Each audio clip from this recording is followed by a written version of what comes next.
But anyways, we'll get through this together.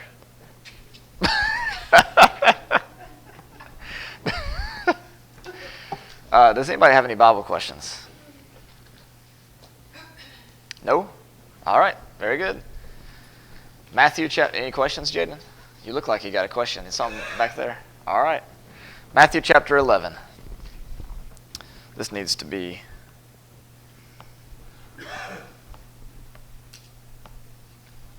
There we go. Let's begin in verse 1. I'm excited about Leviticus today. Part of me just wants to skip and do it, but I'm just going to keep going and keep things in order. All right. Matthew chapter 11. When Jesus had finished giving instructions to his 12 disciples, he departed to teach and preach in their cities. That's interesting, isn't it?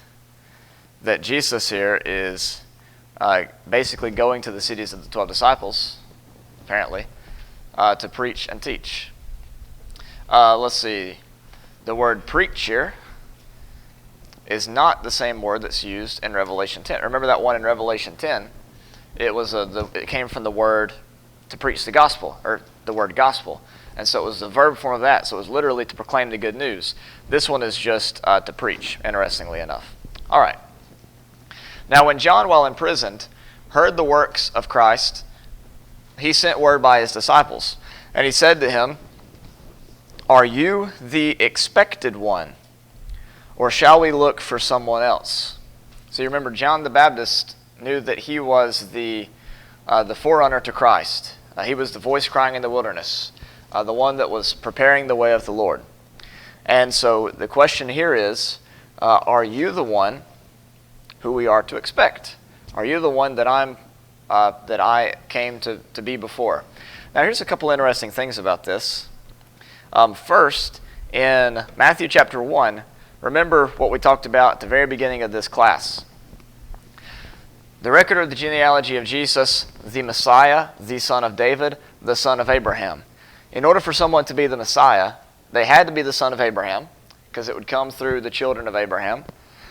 They also had to be from the tribe of Judah, but he narrows that down even further to the son of David.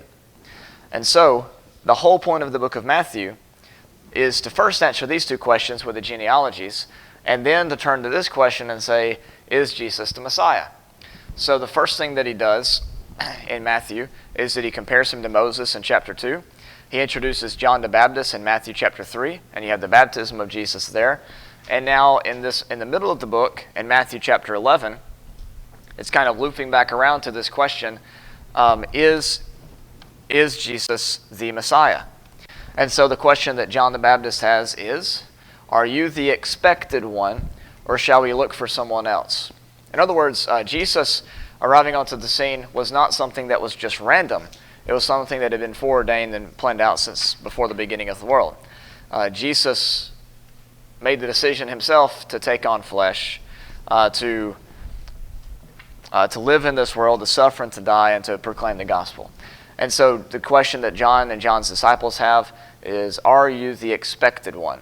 Now this is kind of interesting, again, in another way, because in John chapter 1, what does John the Baptist say about Jesus? Right, behold the Lamb of God who takes away the sins of the world. And then, of course, John baptized Jesus, right? So not only has he seen Jesus, but quite literally what John the Apostle said, his hands have handled the word of life, because he would have dipped Jesus down into the water. And so it's, you just kind of wonder why it is that John the Baptist has this question, are you the expected one, or shall we look for someone else? But I think the answer lies in verse 2. Now when John, while imprisoned, heard of the works of Christ, he sent word by, notice this, his disciples. So John the Baptist, at this point, still had a following. And so perhaps what John is doing is, in order that there's no confusion, it's not John versus Jesus, but John is actually working towards Jesus. And so he sends his disciples to confirm what John has been telling them, that the Messiah is coming, by basically introducing them to him. By go and ask Jesus, are you the expected one, or shall we look for someone else? This question is less for himself and more for his disciples, is my take on it. What are your thoughts? Because Jesus knew who John was. It was his cousin, right? Or John knew who Jesus was. It was his cousin. He baptized him. He was familiar with him. And so this question here is more about transitioning his disciples from just being disciples of John to being disciples of the Christ. All right, so here's what Jesus... Johnny, did you have something? No. Okay. Here's what Jesus says to them in verse 4. Go and report to John what you hear and see. The blind receive sight, the lame walk, the lepers are cleansed, and the deaf hear, the dead are raised up, and the poor have the gospel preached to them. Now, Jesus, as you can tell from my capital letters there, this is a quotation from Old Testament texts. Particularly in this case, it's Isaiah chapter 35 and verse 5, and Isaiah 61 and verse 1. Now, the interesting thing about this last one in particular, the poor have the gospel preached to them, is this is the sermon that, this is the first sermon that Jesus preached that got him thrown off a cliff, or about to be thrown off a cliff. Do you remember that? In the book of Luke chapter 4 and verse 18, they hand a section of Isaiah to Jesus, and he reads, "The Spirit of the Lord is upon me, because he has anointed me to preach the gospel to the poor. He sent me to proclaim release to the captives, recovery of the sight to the blind, and set free those who are oppressed, to proclaim the favorable year of the Lord." And he closed the book, gave it back to the attendant, and sat down, and the eyes of all in the synagogue were fixed on him. And he began to say to them, "Today this scripture has been fulfilled of your hearing." And then if you look down here, we see the people in the synagogue were filled with rage as they heard these things. They got up, drove him out of the city, and led him to the brow of the hill on which their city had been built, in order to throw him down the cliff. So, if you think your first public speaking at school went poorly, at least you weren't. At least your teacher didn't try to throw you off a cliff. May have wanted to, but. So what we have in Matthew 11 is Jesus citing this passage that was known by everyone to be a reference to the Messiah. This is the passage that they expected to be fulfilled. And Jesus, unfortunately for them, was not fulfilling it in a way which they approved. They were looking for something a little bit more spectacular. Something that had a little bit more pomp and circumstance than a humble carpenter from Nazareth who is born in a manger and is, doesn't even have a place to lay his head. That's not their ideal picture of a king. So this is what the Messiah here tells John's disciples, and then he says in verse 6, he adds this on, tell him this, "And blessed is he who does not take offense at me." Again, one is hinting at this transition from John to Jesus. But another thing here, keep in mind that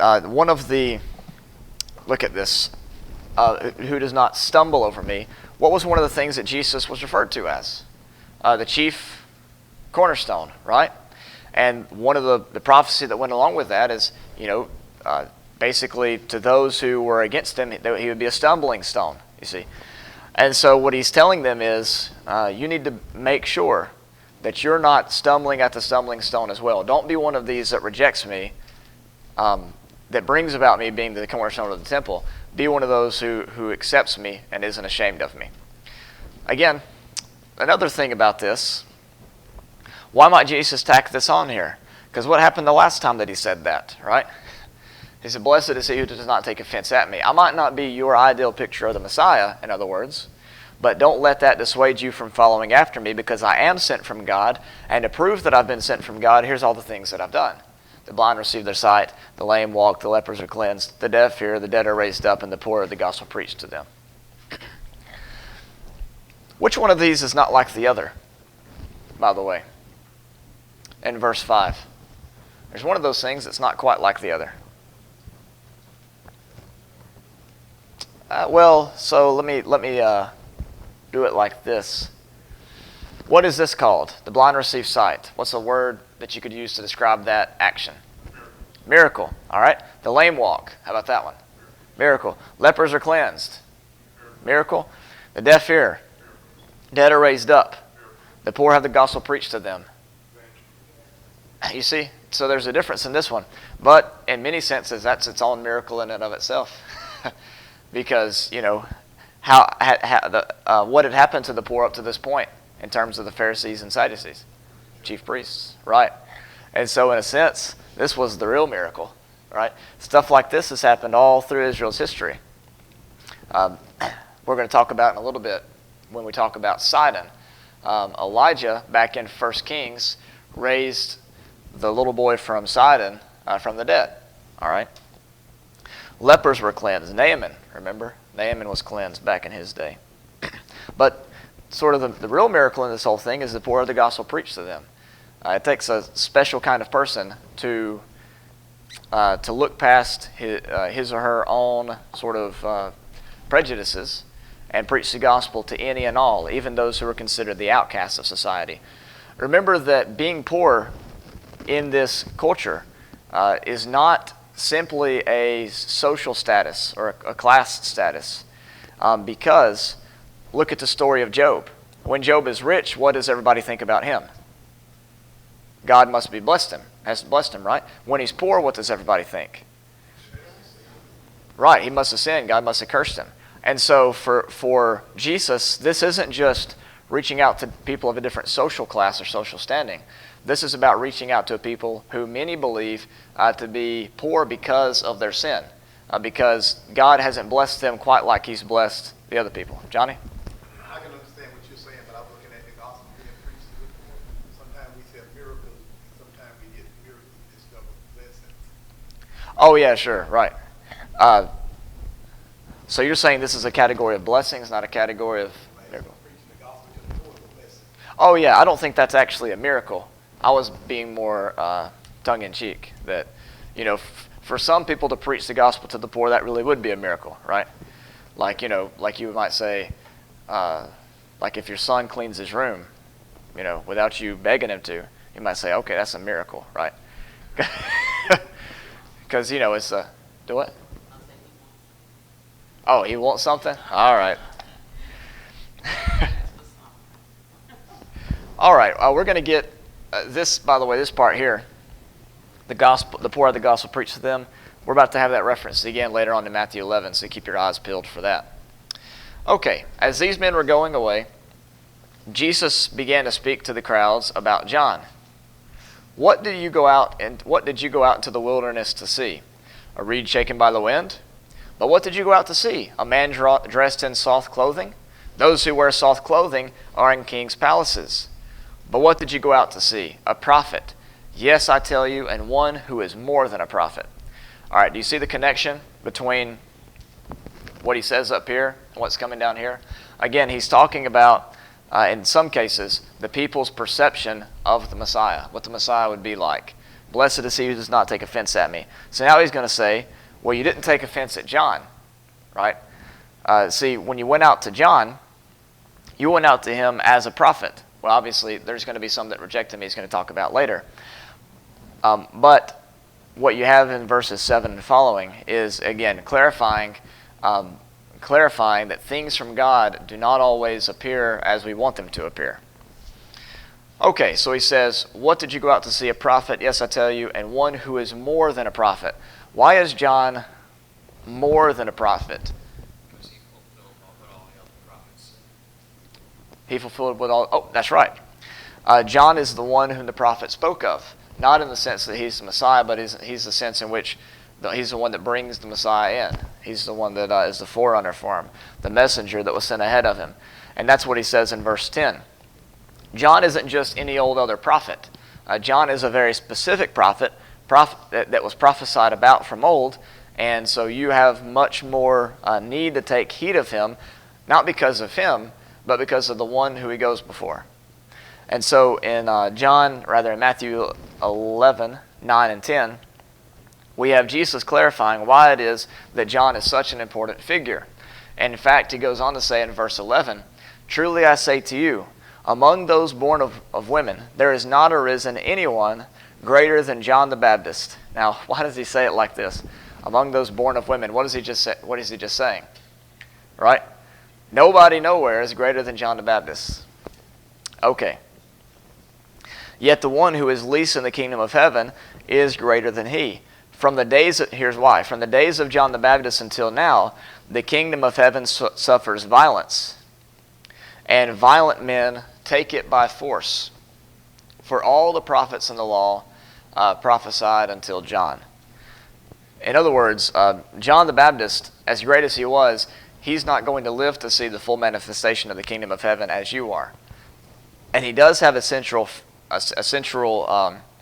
role in this whole setting up of the kingdom business. But those who get to participate in the full blessings of the kingdom are greater than John in the sense that he died before those blessings came in. Now, obviously, those that die in the Lord are blessed, as you know from Revelation 14 and verse 13. But he's specifically talking about those who are living on the earth, those who've been born of women, those who are in the flesh. Let's see. There was something here suffers violence. From the days of John the Baptist until now, so when John started preaching until this moment, the kingdom of heaven suffers violence, and violent men take it by force. You could say is forcibly entered, and violent men seize it for themselves. Now, that's about the nature of the kingdom. They were rejecting what Jesus had shown to be the nature of the kingdom and what John had shown to be the nature of the kingdom, and were trying to make it something that it was never designed to be. And that is a physical empire bent on destroying every nation around them or controlling every nation around them for the cause of national Israel. And so what Jesus is saying again here in Matthew 11 and verse 12 is something about how the kingdom is ordered. These violent men, they want to take the kingdom for themselves. But that's just going to continue a cycle of violence. What the kingdom of heaven does is it breaks this cycle of violence by entering into non-violence and waging war not against the flesh but against spirit. Now let me take you to an Old Testament passage, Daniel chapter 11. This is not the first time in history that individuals tried to take it upon themselves to sort of control how things were going in terms of the kingdom of heaven. Daniel chapter 11. Let's see.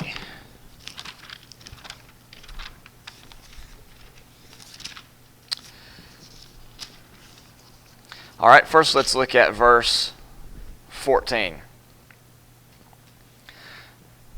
Sometimes you have passages where you know they are on the page in your paper Bible. You might not know the exact verse, and so sometimes you got to break out the paper in order to know where to go. All right. Now, in Daniel 11, Daniel is telling the story prophetically of the goings-on between the four generals of Alexander the Great's army, particularly those that he calls the king of the south and the king of the north, the Ptolemies and the Seleucids. It was out of these families that this man named Antiochus IV Epiphanes arose up, and he's the one that caused so much damage against Israel that they revolted, and there was this big war called the Maccabean Revolt that the apocryphal books, some of these extra writings that we have from these ancient times called 1st and 2nd Maccabees was written. Okay, so this is the history of the Grecian Empire, and the question on everybody's mind is, in Daniel 10 through 12, is when in the last days, when's the kingdom going to come? Because this is the question that the angel basically proposes in Daniel 10 and verse 14. And so, If I just add a footnote that sure. we're talking about is historical Israel in that 400-year period of silence. That's right. This is the time, if you have that statue in your mind from Daniel 2, this is in the time of the gold, this is the time of the brass, the Grecian Empire, and what's going on in there before you get down to the iron of the Roman Empire. So this is around 200-ish to 300-ish. In that 400-year period of silence where we don't have things Right. inspired and written. That's right. Okay. Verse 14. Now in those times many will rise up against the king of the south, the violent ones among your people. Notice this. The violent ones among your people. Right? Matthew 11. Not the same violent ones, but this is just another example of this happening in history. The violent ones among your people will also lift themselves up in order to fulfill the vision, but they will fall down. Now, why weren't they successful? They weren't successful because it wasn't time for the vision to be fulfilled. They're trying to fulfill it before the time. Not only that, but they're trying to fulfill it in an incorrect manner, because it's not until the last days, when Jesus comes to set up a spiritual kingdom, that the vision is fulfilled. All right, let's look at another, verse 27. Here we have these kings, this king of the north and king of the south. They're familiar with this vision themselves, and so they come up with this bright idea. As for both kings, their hearts will be intent on evil, and they will speak lies to each other at the same table, but it will not succeed, for the end is still to come at the appointed time. So they're trying to bring out some things here. But regardless of their efforts, they will not succeed in doing this because, he says, the end is still for its appointed time. You can't bring about the end before it's time for the end to be brought about. Go ahead and mark this there. There we go. All right, we have one more. Verse 35. Verse 35, he says, some of those who have insight will fall in order to refine, purge, and make them pure until the end time, because it is still to come at the appointed time. So again, what he's saying is, the situation that's arising in this conflict between the king of the north and the king of the south in Israel will be such that you might think that the end has come. But he says, no, the end is still going to come at its appointed time. So in this chapter 11, we have three different cases where Daniel has to answer this question, answer this question that the reader has, and that is, well, when's the end going to come? He says, well, it's not here, despite their best efforts. It's not here, even though they try, and it's not here. It's still going to be at its appointed time. In Matthew 11, what you have, and we're going to see an example of this, is people trying to bring about the kingdom before its appointed time. It's being preached right now, but the people that it was to which it was being preached rejected the time of it, but they also rejected the nature of it. They weren't letting God work in his own time, and they weren't willing God to work in his own nature. They wanted a different type of kingdom. One really quick, easy, obvious passage we can go to is John chapter 6. In John chapter 6, Jesus feeds the 5,000. And in verse 15, so Jesus, perceiving that they were intending to come, and notice again, take him by force to make him king, withdrew again to the mountain by himself alone. Notice again the forcefulness of this. It's not just, hey, Jesus want to be king, but it's no, they're going to take him by force him into the position, make him be the one to lead the revolt against Rome. And so what he does is he goes away, because that's not the point of the kingdom of God. That's not what it was supposed to be all about. So this is an example of them trying to take this by force, by trying to bring about a nature of the kingdom of God that God had never intended. What are your thoughts on that? Was this them just trying to speed it along, or do you think they were like trying to help things out? Like, In their mind, they were helping. But the reason why they couldn't help is because their nature, their whole idea of it was wrong. They were doing what they thought is what God wanted, but it wasn't really. This is like with Paul. Paul was persecuting the church because of his zeal for God, because of his love for the Lord, zeal for the law. But he didn't understand that The actual thing that he's doing was working against God. So these individuals think that they're doing the right thing, but in actuality, they're working against the very thing that they desire, the kingdom of God. All right. Verse 13. For all the prophets in the law prophesied until John. In other words, why is John not just a prophet, but he's more than a prophet? Because all the prophets in the law are leading up to him and to his time. He's the one that kicks off, the show. He's the one that brings in this last days period of time by proclaiming that the kingdom of heaven was at hand. It was him that baptized Jesus. It was him that was the one who would come before the Messiah. Then he says this in verse 14. And if you are willing to accept it, John himself is Elijah, who was to come. He who has ears to hear, let him hear. So he has two references here that he confirms. One, Matthew 11 and verse 10. He is confirming the Isaiah chapter 40 and verse 2 passage. The other here is verse 14, and there he's confirming the Malachi chapter 3 and Malachi chapter 4 passage. And so we have here a couple of different verses referenced in the Old Testament to the coming of this Elijah, the voice crying in the wilderness. And in both cases, Jesus says that that's John. All right. He who has an ear to hear, let him hear, is what he says in verse 15. Johnny? 13. For all the prophets and the law. Yes. Prophesied until John. Right. Prophets after that. Saying there's not any prophets after that. Oh, so he's not talking about the role of a prophet, as we'll see in a second. But he's talking about the role of the Old Testament prophets. The law and the Old Testament prophets were all pointing to John and his time. So there are prophets after John.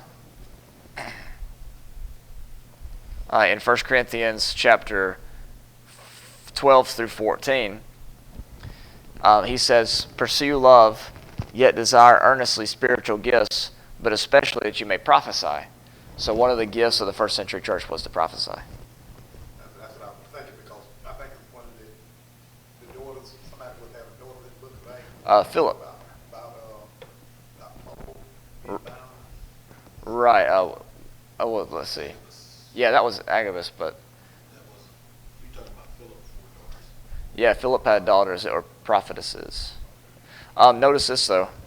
For all the law and the prophets, or rather all the prophets and the law prophesied until John, the prophets and the law still had prophecies that would be fulfilled past John. It was just saying he's the one that started this period of time in which these prophecies would be fulfilled. He's the one that kicked it off. They all were leading up to him and to his ministry and what would come after that. All right. He says in verse 15, "He who has ears to hear, let him hear." Where's that from? Or where else do we know that? Revelation 2 and 3. And also Matthew chapter 13. That's a common expression of Jesus that he uses when he's talking about sort of last days things. Yes, ma'am. My version of verse 13 says, "For before John came, all the prophets in the law of Moses looked forward to this present time." That's, yeah, that paraphrase is good. Let's see. I wonder. You said that's Matthew 11:13. What is the version of? That's NLT.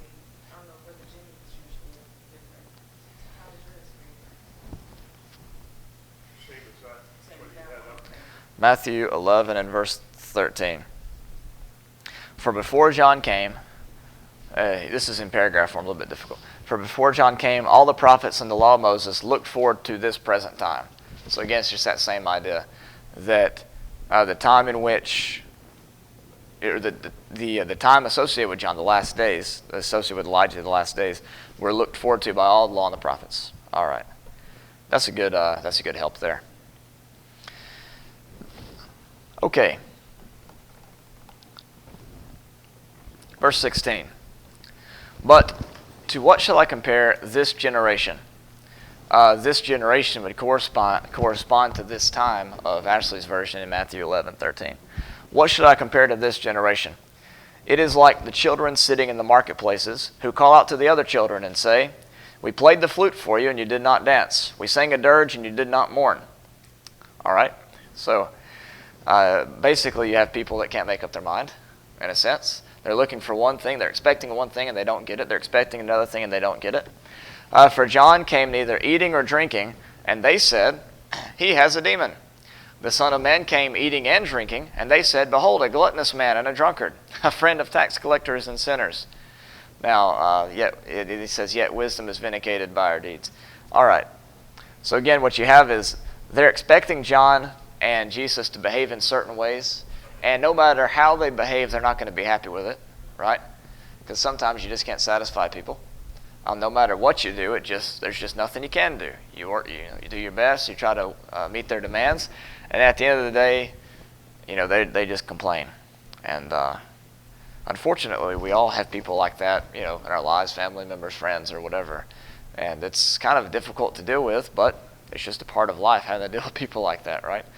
But what he's saying is, because we didn't meet your expectations exactly, you're not going to accept us, and because we don't behave like you want us to behave, you're not going to accept us, and so that's too bad. Our acceptance by God isn't dependent upon our acceptance by you. And so what he says is, yet wisdom is vindicated by her deeds. What does the King James say there? Verse 19, very, very last part.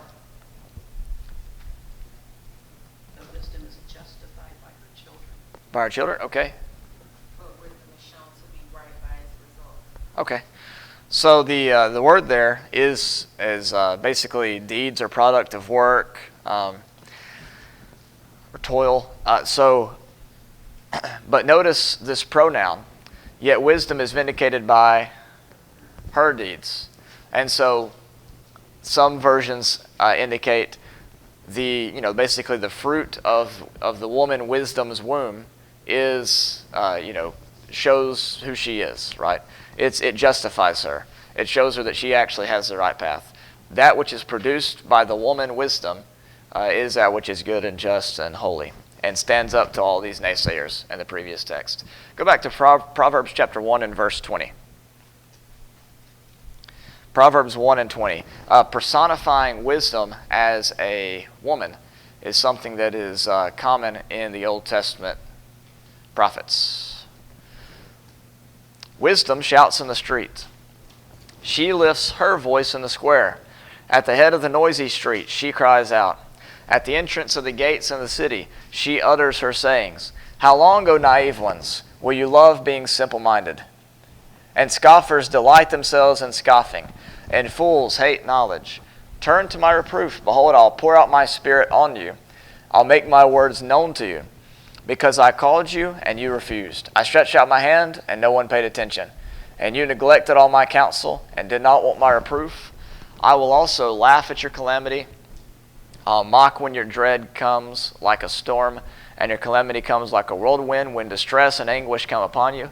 They will call on me, but I will not answer. They will seek me diligently, but they will not find me, because they hated knowledge and did not choose to fear the Lord. They would not accept my counsel. They spurned all my reproof. So they shall eat of the fruit of their own way, and be satisfied with their own devices. For the waywardness of the naive will kill them, and the complacency of fools will destroy them. But he who listens to me shall live securely, and will be at ease from the dread of evil. Well, there's a judgment passage for you, huh? But isn't this very similar to Isaiah chapter 6? And similar texts like Isaiah 65 and 66. But remember, they had ears to hear and would not hear. This personification of wisdom in Proverbs chapter 1 and verse 20. The deeds of wisdom leads to life and safety and things like that. But the deeds of the foolish lead towards destruction and misery. So, in Matthew chapter 11, what Jesus basically is doing here is saying, you're not listening to me. You're not wanting to hear my words. You're not wanting to hear John's words. Basically, we're going to see at the end of the day what is produced, and that's going to show whether or not, basically, I'm right or you're right. Zelda? You use the word wisdom. Right. Wisdom is, would you use it as also as the church? Just because Christ's bride Right. is the church, and that wisdom is the church. You can use that wisdom as the church and her as the church, right? Could you use it that way?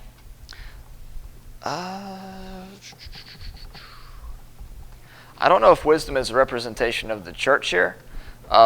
It seems more likely that her deeds are a representation of the church, because that's what the wisdom produces, is these children of God, is maybe one way that you could say it. I don't know if the wisdom here is connected to the bride of Christ.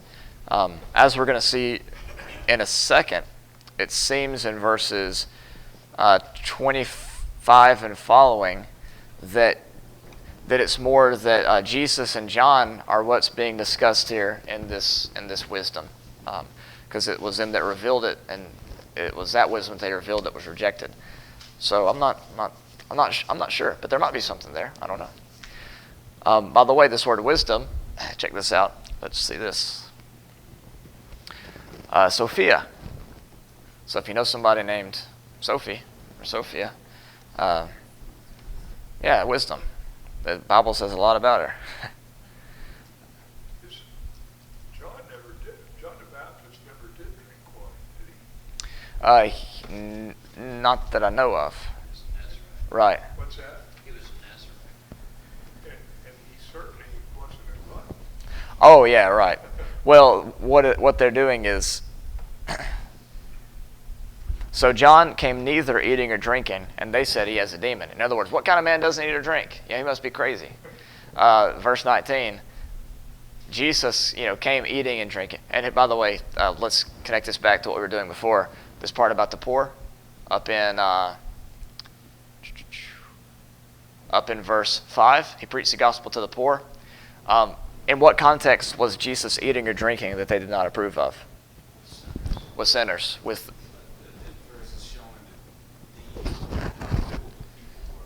Oh, exactly. It just showed that it didn't matter how the servants of God came to them, or how they perceived that they should come to them, they would not accept them.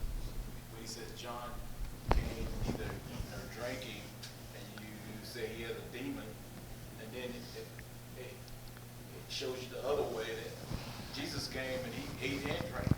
Right. And they still wouldn't receive him either. It's just that people were so fickle, they were not going to accept the teaching of God anyway.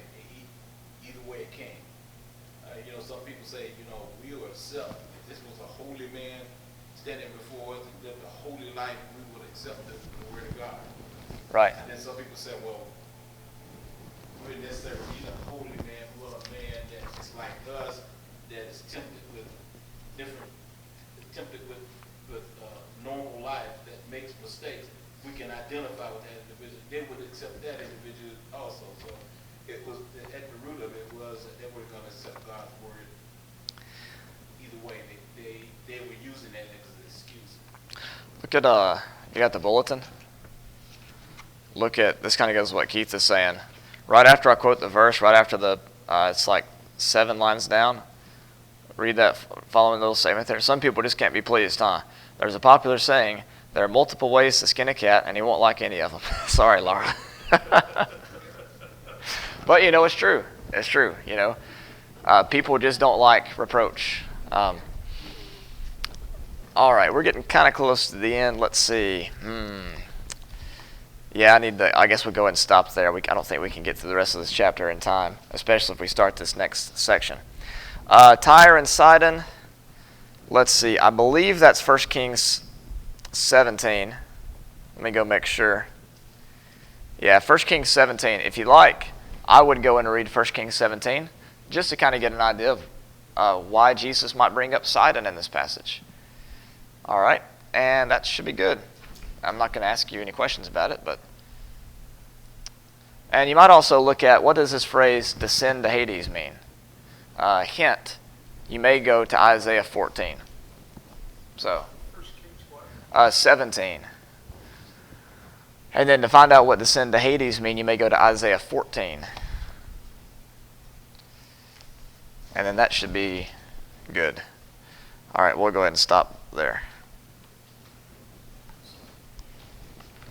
If I don't